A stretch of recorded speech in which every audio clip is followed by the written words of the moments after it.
तो हेलो प्यारे बच्चों। मेरा नाम श्याम विश्वकर्मा। तो pair of linear equation in two variable का क्वेश्चन निकलेंगे और उसके बेसिस पे बताएंगे कि वो कंसिस्टेंस है कि इनकंसिस्टेंस है। कंसिस्टेंस होगा तो किन बातों का ध्यान रखना है, इनकंसिस्टेंस होगा तो किन बातों का ध्यान रखना है। तो ठीक है, तो पहले क्वेश्चन लिखते हैं। जैसे 6x plus 5y is equal to 11 and 9x plus 15/2y is equal to 21।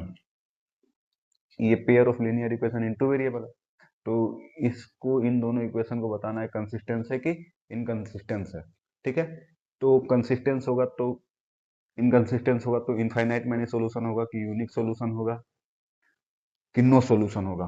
ठीक है, जैसे सॉल्यूशन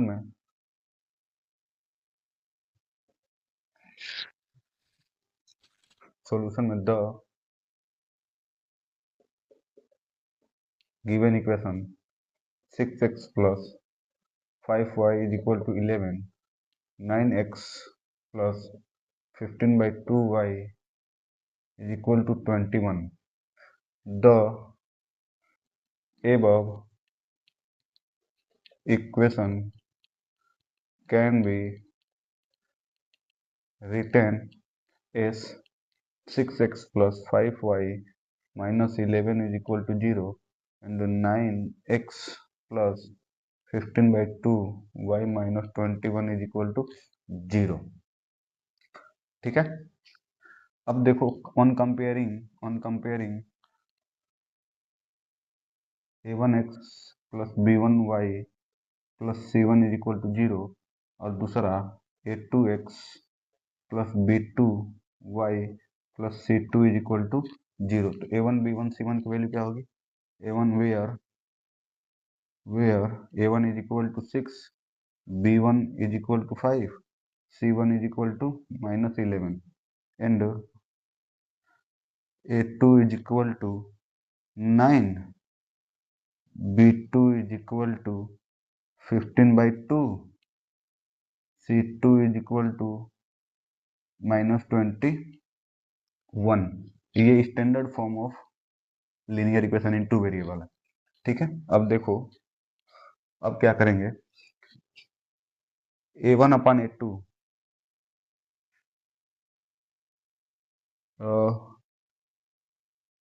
ये कितना हो जाएगा? 10, 2, 3, यानी कि a1/a2 इक्वल है b1/b2 के। ठीक है, नॉट इक्वल टू c1/c2 है। देखो 3/9, 6/9 कितना हो जाएगा? 2/3 इक्वल, इसको 10 तो 2 5 10, 3 5 यानी कि ये भी 2/3, ये भी हो जाएगा। a1/a2 is equal to 2/3, b1/b2 is equal to 2/3, not equal to c1/c2। तो ये किस केस में होता है? तो इस केस में होता है जब नो सॉल्यूशन होता है। क्या होता है? नो सॉल्यूशन में। बात समझ में आई क्या? नो सॉल्यूशन जब होगा तो क्या होगा? पैरेलल होगा। तो नो सॉल्यूशन होगा तो इनकंसिस्टेंस हो जाएगा।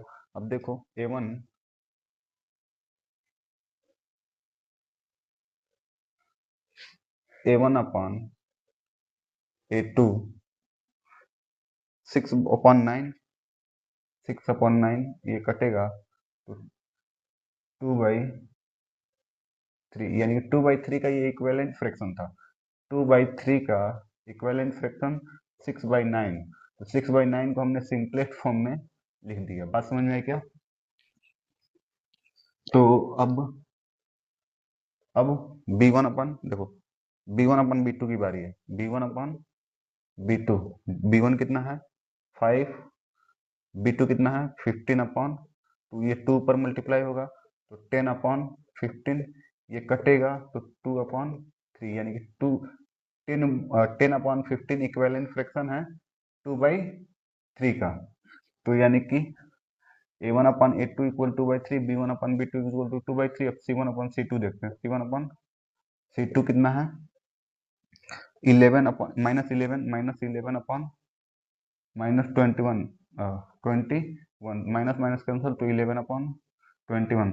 देखो A1/A2 इक्वल हो गया, A1/A2 इक्वल है B1/B2 के ना, B1/B2 के, B2 के, B2 के नॉट इक्वल है C1/C2 के। बात समझ में आई क्या? A1/A2 की वैल्यू कितनी है 2/3, B1/B2 की वैल्यू कितनी है 2/3, तो ये दोनों आपस में इक्वल हो गए। और ये देखो B1/B2 not equal to C1/C2, B1/B2 देखो, B1/B2 not equal to C1/C2, तो यहाँ पे इस केस में क्या हो जाएगा? No solution. क्या होगा? No solution. ठीक है, तो नो सॉल्यूशन होगा तो ये इनकंसिस्टेंस हो जाएगा, इनकंसिस्टेंट। बात समझ में आई क्या? नो सॉल्यूशन का मतलब कोई हल नहीं है, इनकंसिस्टेंट का मतलब असंगत। बात समझ में आया? तो नो सॉल्यूशन होगा तो पैरेलल हो जाएगा। ग्राफ पे अगर इसको ड्रा करने की कोशिश करेंगे तो शायद लाइन कैसी बनेगी? पैरेलल बनेगी, मतलब समांतर, यानी कि पैरेलल होगा। ठीक है, पैरेलल,